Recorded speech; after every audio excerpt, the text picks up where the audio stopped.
তুমি কিছুই করছো না। বাপ রে বাপ, ভাত চাচ্ছি তো তাও দিচ্ছিস না। হুম। কেমন তাহলে তুই মেয়ে হয়েছিস রে? তোমাদের বাড়িতে একটু এতগুলা কাজ করতেছিস তাও তুই ভাতটা দিতে পারবি না? এত হিংসা না পেটের মধ্যে, তোর কি আর বলবো।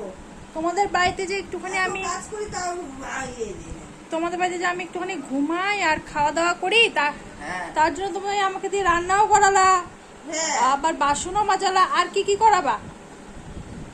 একটু খাইতে দিতে পারিস না? আর তোমার ছোট বোনুকে দিয়ে তো কোনো কাজই করাচ্ছ না। কিচ্ছু করবে না।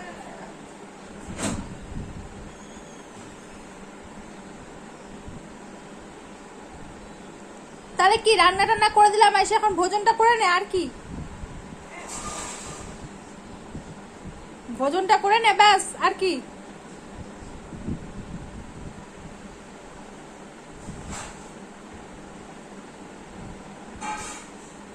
হাই বন্ধুরা, তোমরা সবাই কেমন আছো? আশা করি তোমরা সবাই খুব খুব খুব খুব ভালো আছো, আর আমিও মোটামুটি ভালোই আছি। তো আমি রান্না টান্না করা আমার কমপ্লিট, দেখতে পাচ্ছ। এখন খাওয়া দাওয়া করবো, করে তারপরে রেডি সেটি হয়ে বাইরে চলে যাবো। আর আমার বোন টিউশনি পড়া এসে হাঁপা হয়ে গেছে, তাই ও এখন মোবাইল দেখছে। তো কি কি রান্না করলাম তোমাদের সাথে শেয়ার করছি, দেখো। আমার মা আগে খাওয়াটা নিয়ে আসুক, তারপরে কেমন বড় ভিডিও 5 মিনিট 7 মিনিট 10 মিনিটের যে ভিডিওগুলো পোস্ট করছে, কেউ তো তোমরা দেখছোই না। তাহলে আমি ভিডিওগুলো পোস্ট করে লাভটা কি? আমি যে সারাদিন মোবাইলটা ঘাঁটতে পারছি না। আচ্ছা, আমি মুখেই বলে দিচ্ছি কী কী রান্না করলাম। মুসুরির ডাল করলাম, সয়াবিন আলু সবজি করলাম, আমের চাটনি করলাম, ধনিয়া পাতা বাটা, তারপরে হলো মিষ্টি কুমড়ার সেদ্ধ, আর ভাত। আর কিছু না, এই কটাই রান্না হচ্ছে। তো রান্না করলাম, বাসন মাজলাম, এখন খাওয়া দাওয়া করবো, তারপরে আবার বাসন মাজবে আবার বোন, ব্যাস।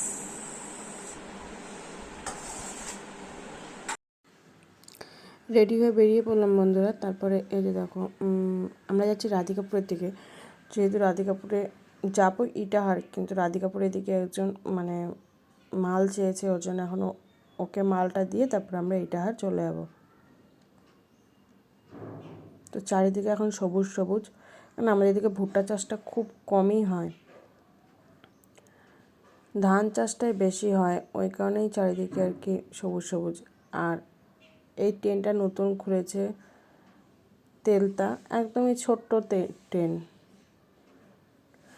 তো আমরা মাল দিয়েও চলে আসলাম। তারপরে আর কি গোটাটা রাস্তা তোমাদের সাথে শেয়ার করিনি, একবারই চলে আসলাম ওর দাদার হোটেলে। তো হোটেলে এসে ও বিরিয়ানি খাচ্ছে, আর আমি বিরিয়ানি খেতে ভালোবাসি না, কিন্তু ও আমাকে বারবার করে বিরিয়ানি খাওয়ারই কথা বলেছিল। তো আমি বিরিয়ানি না খেয়ে আমি ডিম আর আলু খেয়েছি একটু, আর চিকেন খেয়েছি অল্প, মানে রাইসটাই শুধু খাইনি। তো ও বিরিয়ানি খেতে খুব ভালোবাসে, আর আমি বিরিয়ানি খাবো না, আমি চিলি চিকেন আর হলো নান রুটি খাবো। তো পাশেই ওখানে জেঠু বসে আছে, তারপরে সবাই এসেছে, মানে লোকজন সবাই এসেছে। তো এটা ওর দাদারই হোটেল হয়, এখানেই আমরা মাল দিতে এসেছিলাম, এসেই খেতে বসে গেছি। তো যাই হোক,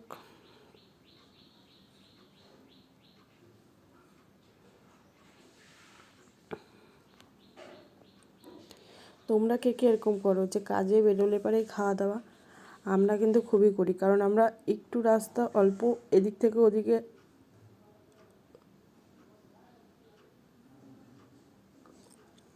অল্প রাস্তা যেতে না যেতেই তাই খিদা পেয়ে যায় আমাদের। আমরা তার আগে কিন্তু একটা অন্নপ্রাশন বাড়িও খেয়ে এসেছি। তো তারপরে ওই যে দেখো, ডিম দিয়ে চিকেন দিয়ে, মানে আমাকে খেতেই হবে যে করেই হোক না কেন।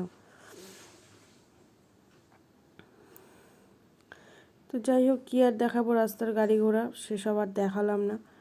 অনেকটা রাস্তায় আসতে হয়, 2 ঘন্টার জার্নি করে তারপরে আমরা ইটাহারে আসি। যেহেতু টোটোতে আসি, টোটোতে আসতে তো টাইম লাগেই অনেকটা। এখন বাজে রাত্রি 9টা, তারপরে আমরা কিন্তু আবার বাড়ি ফিরে চলে যাব, রাত্রি 12টার আগে বাড়ি পৌঁছাতে পারবো না।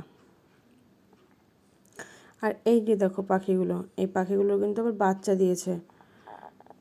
তো ওই বাচ্চাটাকেই খাওয়ানোর জন্য আর কি দাদাটা উপরে উঠছিল। তো এই যে দেখো ওই যে দাদাটা, আমি ভিতর দিয়ে ক্যামেরা করতে যাচ্ছিলাম, তো ভিতরে দাদা ছিল তাই। টাটা বন্ধুরা, আবার আসবো পরের নতুন একটা ভিডিও।